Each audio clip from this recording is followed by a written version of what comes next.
Lorsqu'on vient à Jésus, votre vie doit changer. Une des scènes qui m'a marqué dans la parole de Dieu, le cortège de Jésus rencontre le cortège de la veuve de Naïn. Le cortège de la veuve de Naïn était un cortège funèbre. Le cortège de Jésus était un cortège de joie. Donc ça veut dire que dès que ta vie rencontre celle de Jésus, quelque chose doit se passer dans ta vie. La Bible dit au point où nous sommes arrivés, progressons. Il faut que tu progresses avec Dieu. Dieu veut te faire progresser. Il veut améliorer ta vie. Il faut que ta vie soit transformée.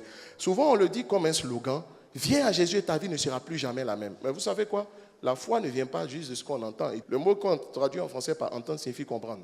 Ça veut dire qu'en réalité, c'est ce que tu comprends, c'est ce qui transforme ta vie. Il y a beaucoup de choses que nous savons, mais ces choses-là ne transforment pas forcément notre vie parce que nous ne les comprenons pas. Ils disent aussi, vous connaîtrez la vérité. En réalité, le mot grec qui est traduit en français par entendre a le sens de connaître. Or, le mot connaître, ginosko, savoir par expérience, ça signifie aussi épiginosko. Ça dit, je sais par expérience et j'expérimente ce que je dis. Il dit en Jean 8, verset 32, vous aurez la révélation de la vérité. Parce que le tout n'est pas de savoir la vérité. Le tout n'est pas de confesser la vérité. Il faut comprendre la vérité que tu confesses. Tu vois, ça dit, si tu n'as pas la révélation de ce que tu sais, là, même si c'est vrai, parce que ça sort de la parole de Dieu ou de la bouche de Dieu, ça ne va pas changer ta situation. Il dit à tous ceux qui l'ont reçu, à tous ceux qui ont cru en la parole a donné le pouvoir de devenir. Elle a le pouvoir de changer ta vie. Mais les deux conditions qui doivent être remplies, il faut que tu la reçoives. Il faut que tu l'acceptes. Il faut que tu l'admettes comme étant vraie, même si elle te dépasse, même si elle semble défier la logique ou la compréhension humaine. Non. Vous savez, Dieu est un Dieu de l'impossible, donc Dieu ne fait que des choses impossibles. Il faut recevoir la parole. Et deuxièmement, il faut croire en la parole. Donc je la reçois et puis je crois. Le mot croire signifie s'attendre à. Parce que non seulement j'accepte la parole, mais je m'attends à la matérialisation de cette parole dans ma vie. Beaucoup reçoivent des prophéties, mais ils attendent de voir la prophétie se réaliser. It doesn't work like that. Ça ne fonctionne pas comme ça. Tu reçois la prophétie, maintenant attends-toi à ce que cette prophétie-là s'accomplisse. Parce que ce que tu ne crois pas, là, ça ne peut pas se faire, même si Dieu l'a dit. Moi, je marche dans l'esprit de la grâce. L'esprit de la grâce, c'est l'esprit de la foi. La Bible dit ceci, que Josué et Caleb ont été animés d'un esprit différent. Cet esprit différent dont on parle, là, c'est l'esprit de la grâce, l'esprit de la foi. David dit ceci, le bonheur et la grâce m'accompagneront tous les jours de ma vie.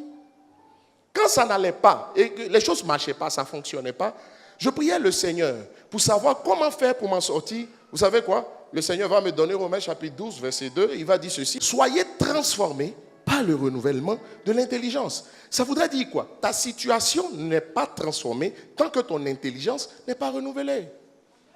C'est quoi l'intelligence? Il y a l'intelligence intellectuelle et l'intelligence livresque, il y a l'intelligence spirituelle.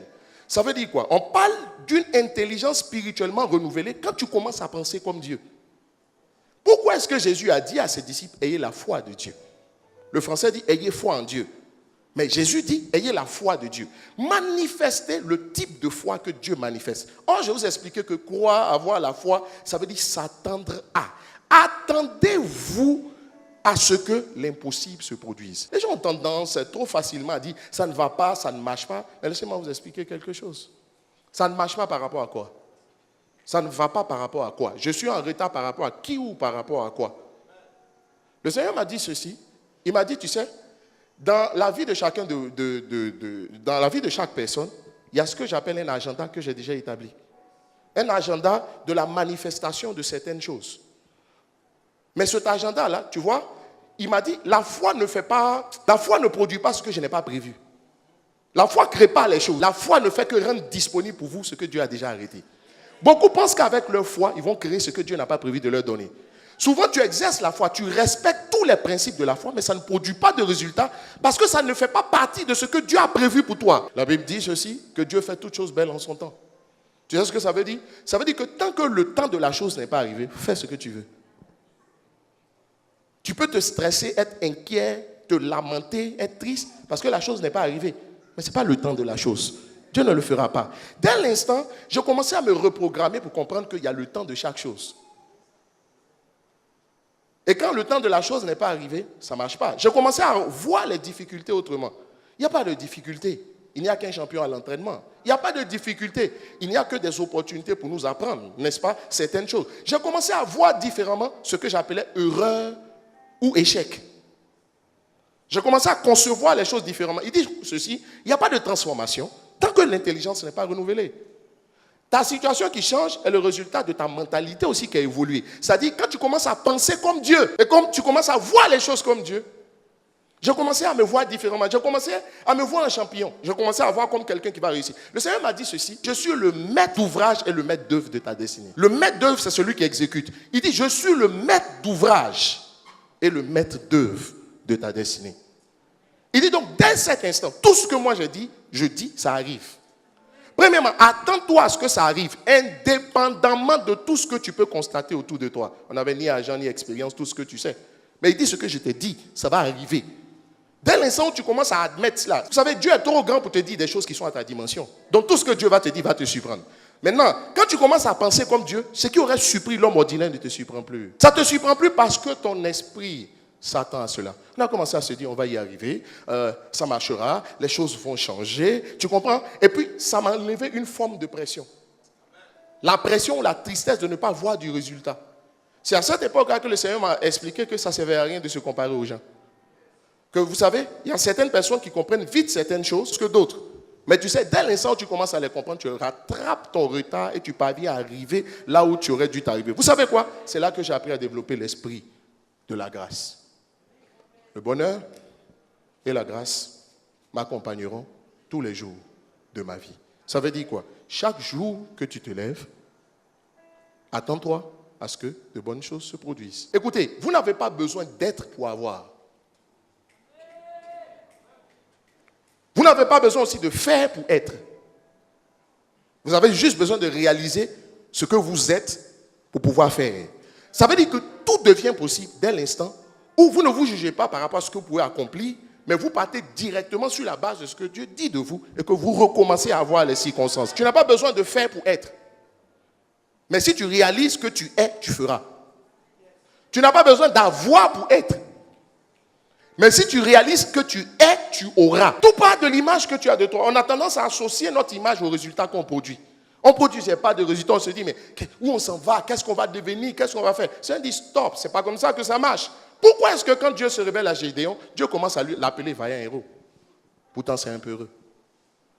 La Bible n'a-t-elle pas dit que le faible dit: je suis fort? Si le faible lui-même doit dire que je suis fort, ça veut dire que Dieu veut nous apprendre à parler comme lui. Ça veut dire que quand Dieu parle de toi, il ne parle pas pour dire ce que tu es, il parle pour dire ce que tu seras.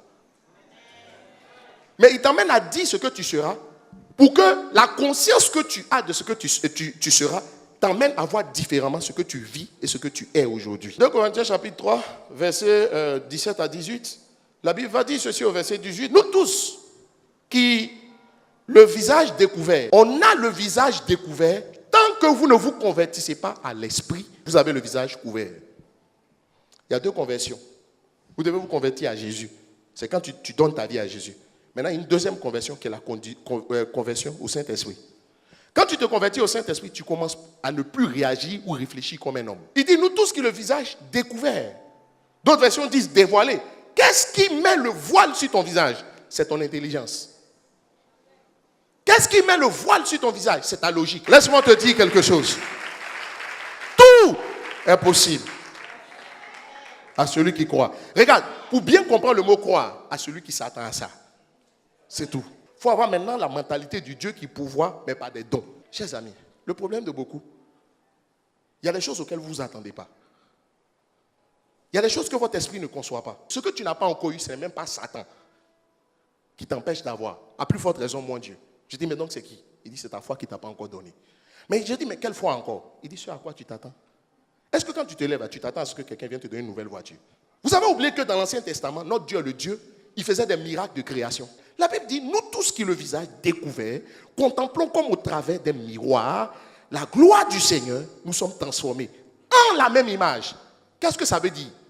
Il dit: nous tous qui le visage découvert, contemplons comme dans un miroir la gloire de Dieu, nous sommes transformés en cette même image. Ça veut dire quoi? Il n'y a pas de transformation sans contemplation. Personne ne sera transformé. Ta situation ne sera pas transformée. Ton ministère ne sera pas transformé. Ton foyer ne sera pas transformé. Ton entreprise ne sera pas transformée sans que tu n'aies au préalable contemplé. Parce que c'est la contemplation qui amène la transformation. Il dit: nous tous qui le visage découvert. Découvert pour dire que tu ne penses plus comme des hommes. Comme l'homme. Tu as l'intelligence du Saint-Esprit. La terre était informe et vide. Il y avait des ténèbres à la surface de l'abîme. Heureusement que l'Esprit de Dieu se mouvait au-dessus des eaux. Ça veut dire quoi? Quel que soit le problème et le chaos, le Saint-Esprit est toujours au-dessus de ta situation. Ta situation est petite. Peu importe le chaos, peu importe le désordre, peu importe la dimension dans laquelle tu es. Regarde, il y a quelqu'un qui est plus grand que ta situation. C'est le Saint-Esprit.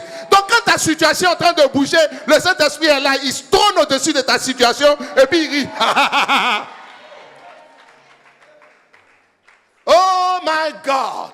Il faut que ton visage soit d'abord découvert. Parce que même si tu contemples, le visage voilé, tu ne peux pas bien voir. Ça veut dire que lorsqu'il y a le voile, tu ne vois pas la chose dans sa nature, dans sa vraie nature quand il y a un voile. Ton intelligence est un voile. Ta logique est un voile. Ton environnement et tes circonstances sont des voiles. Regarde, quand tu grandis trop dans des quartiers où il y a trop de galères, dans une famille où il y a trop de problèmes, même sans te faire des efforts, tu penses problème. Heureusement que le Saint-Esprit est là. Il dit, convertis-toi à l'esprit. Tu t'assois et puis tu ne réfléchis plus. Tu dis, hey, si je prends ma tête pour réfléchir, jamais, moi je ne rentrerai dans cette décision. Regarde d'où tu sors, regarde ta famille, regarde tes circonstances, regarde ton salaire, regarde ta vie, regarde tous les problèmes. Tu peux t'en sortir. Tu peux t'en sortir. Si tu veux regarder, jamais. Mais en réalité, tant que tu n'as pas vu, mais tout dépend de ce que tu vois. C'est pourquoi Jésus a dit, mais où est ta foi? Mais le problème aussi, on ne peut pas s'empêcher de voir. Contempler veut dire voir. Se concentrer sur, regarder avec insistance. Vous savez pourquoi sans contemplation, il n'y a pas de transformation? Parce que ce que tu contemples, tu finis par l'admirer. Et ce que tu admires, tu finis par chercher à l'imiter. Regarde, quand tu rencontres quelqu'un qui est dans la gamme de ce que tu sens, que Dieu veut que tu fasses ou que tu sois, il y a quelque chose qui tressaillit en toi. Pourquoi quand Marie, sinon Élisabeth a vu Marie, on dit l'enfant qui était dans son sein a tressailli? Il y a des gens, quand tu les rencontres, ton âme tressaillit. Attends, non, je ne parle pas des choses charnelles. Je ne parle pas des choses physiques. Il y a quelque chose qui te dérange à l'intérieur de toi. Tu as envie de... Il y a there's something inside of you. Non, il y a quelque chose. Même si tu n'as encore rien dit, ça dit, même si tu fais 5 minutes seulement à lui, ça dit, tu sens que... J'ai remarqué que dans la vie, tu n'imiteras jamais quelqu'un que tu n'admires pas. Regarde, beaucoup ont du mal à devenir comme Jésus parce qu'ils veulent ressembler à Jésus sans admirer Jésus. Tout ce que Dieu a dit sur Abraham a commencé à se manifester quand Abraham a rencontré Melchisedec.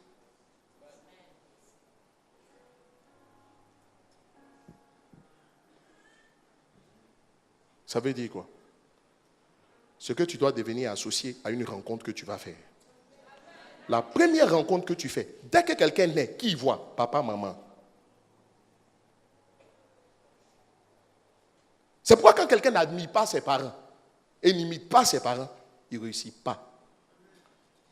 Je parle de ses pères spirituels. Le spirituel est supérieur au physique. Pourquoi Élie a dit à Élisée, si tu peux me voir, garde les yeux sur moi. Si tu peux m'admirer, si tu peux me contempler, une chose est sûre, tu feras 2 fois plus que moi.